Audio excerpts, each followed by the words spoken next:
Zorkin summed up all our fears. The Imperialists want an excuse to strike us with their nuclear missiles before our red shield defense is deployed. I had to admit, he was probably right. What scared me was the thought that we might strike at them before their Star Wars defense is deployed. Either way, it meant the same thing. The nuclear holocaust. Even thick-headed Korolev seemed worried.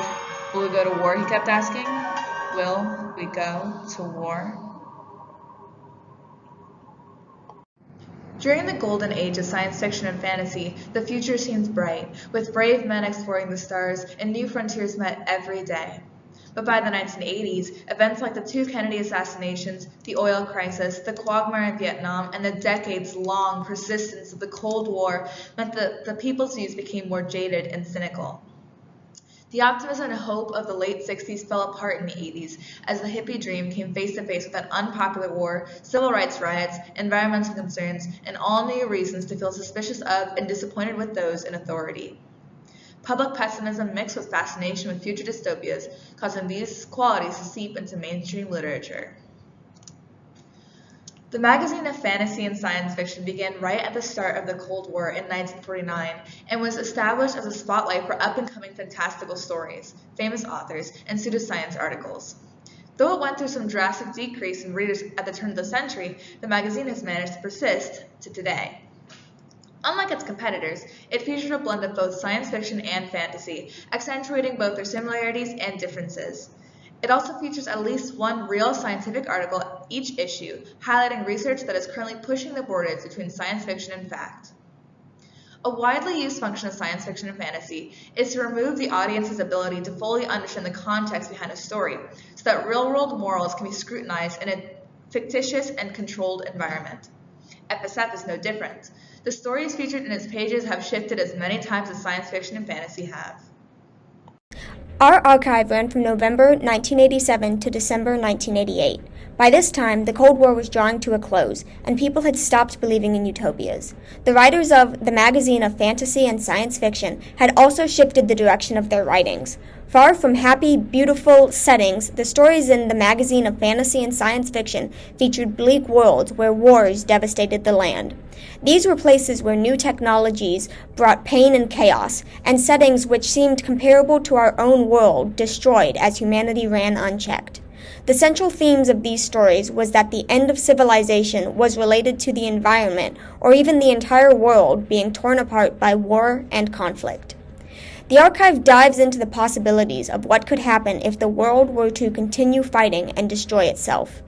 The outcomes aren't just fantastically terrifying. The authors write characters that seem like warped versions of humanity. Morals, emotions, and even religions were laid out as examples of how every part of humanity could be changed. The covers of the magazine shifted to fit these themes, too. From the beginning to the end of our archive, none of the characters are wearing faces of joy on the covers. The best imitation of it looks closer to indifference. The magazine wanted to show its readers that if the world ended, no one would be happy, regardless of which side they were on.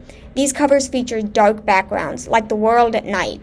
The archive was literally warning readers that the world was going too far into the dark. Many stories in our archive tried to make their world similar to Earth, but even they portrayed the extremes of where society was heading.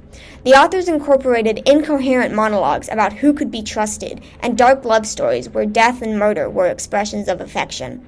The goal of these stories were to shock the audience into realizing the world was much closer to disaster than many people would have liked to think. There were many themes that I found in the archive stories that all circled back to the idea that bad things happen as a result of distress. One theme I found within the story Ben Bova was poor mental health.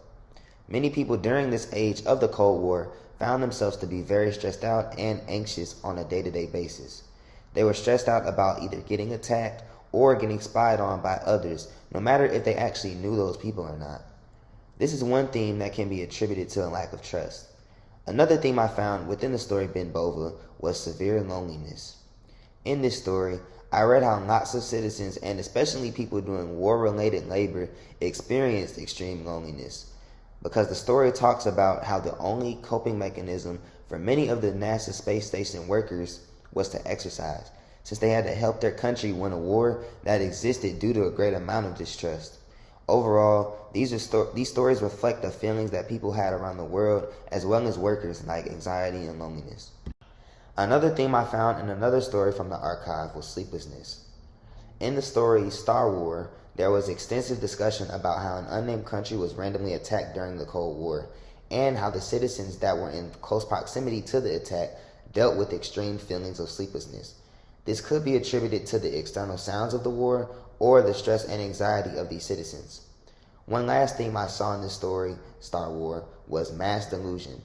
In this story, a Soviet minor researcher was adamant about his claim that television was the reason that people had turned into brainwashed, greedy individuals. He believed that hijacking American satellites and cutting television access to American networks will save the public from acquiring capitalist mindsets. However, it's clear that the researcher was somewhat delusional, as he could have put in more effort into trying to get secretive information from Americans through hijacking instead of trying to prevent American influence on the general public. Our magazine had a rather critical view regarding environmental degradation and its consequences on society.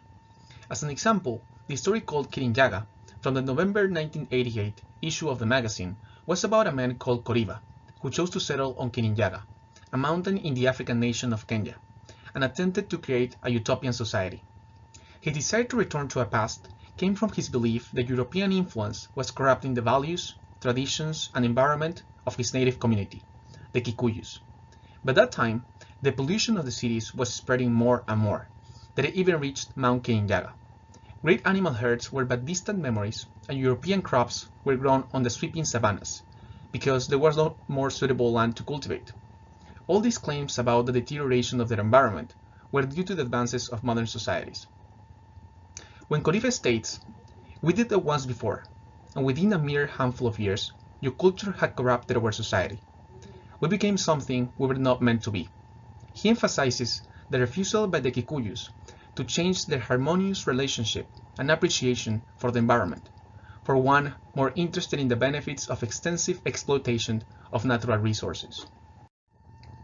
Koriba's concern with disturbing the environmental balance reflects an issue of the time, as that very summer in 1988, the US experienced one of the hottest periods in more than a century, with one of the all-time longest heat waves, with temperatures of 90 degrees or above, catastrophic drought, raging forest fires, livestock dying in the fields, fish die-offs in rivers gone shallow. The scene sounds like a future global warming apocalypse. The heat wave and scientists' warning of the greenhouse effect prompted more Americans to take the threat seriously. This context strongly influenced the settings and opinions of the magazine's stories. The connection that can be seen within both of these previous themes is their link to new technology. As humans became more obsessed with scientific discovery, we neglected to consider the effects it would have on our environment. Immediately, our magazine covers show a dichotomy between technology and the state of the earth. The native's somber emotion as he cradles the earth in his hands, and the desolate background on the right scream concern for the future. And depictions of advanced technology seem to be the source of this concern. However, the most significant fear expressed in the magazines is the concern with how new technology with mundane purposes leads to catastrophic outcomes. In the disassembler, a machine meant to help get rid of cockroaches ends up becoming a device that disintegrates all life forms, leading to the death of pets and even children. In The Man Who Loved Vampire Lady, the creation of the microscope causes the scientist to be targeted for death, but not before he uses it to discover and release a plague. These examples reflect the fears of the nuclear scare, where seemingly beneficial discovery of nuclear energy as a new power source turned the world into the world holding its breath as the threat of nuclear bombs loomed at all times. An example that took this fear to the extreme can be found in the story Sentry. This futuristic society has transformed once peaceful surveillance satellites into destructive weapons that give even the smallest corporations the power to wipe out entire nations. Stories like these serve as a warning to society that although new technology may seem beneficial in the moment, there are often many unknown risks that have catastrophic results. Continuing this path unchecked may lead to disaster that nobody wants. When reflecting upon these stories, we see how they function as a mythology of the future, where in the past, people looked to the gods and stories of deities to understand their past and present. These authors use fantasy and science fiction to gain understanding and provide direction for the future and lives they hope to live.